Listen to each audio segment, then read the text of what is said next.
Video আসে এখন স্বামী আর স্ত্রীর কাপড় ব্লগ। কি রে ভাই, আপনার বিবিকে কেন আপনি সোশ্যাল মিডিয়ায় দেখাচ্ছেন? এগুলো কি? বিবি আর স্বামীর ঝগড়া, বিবি আর স্বামীর কথা, স্বামী আর স্ত্রী কি বিক্রি করতেছে, কি দোকান দিচ্ছে, কাপড় বিক্রি করতেছে, এই করতেছে, সেই করতেছে, রান্না করে কি খাচ্ছে, কি এক বেহায়াপনার জগৎ এসে গেছে। সমস্ত পুরুষরা তাদের বিবিকে সোশ্যাল মিডিয়ায় ওপেন করে দিচ্ছে। এটা তো ইসলাম না।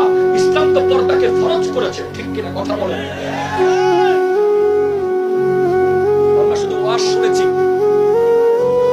গৌসুল আজম আব্দুল কাদের জিলানী রহমতুল্লাহ আলাইহি আম্মা জান উম্মুল খায়র আমাতুল জব্বার ফাতেমা, যাকে বিয়ে করার আগে 12 বছর গৌসে পাকের আব্বা ওই এলাকায় কাজ করেছেন একটা আপেলের ঋণ শোধ করতে। 12 বছর চাকরি করলে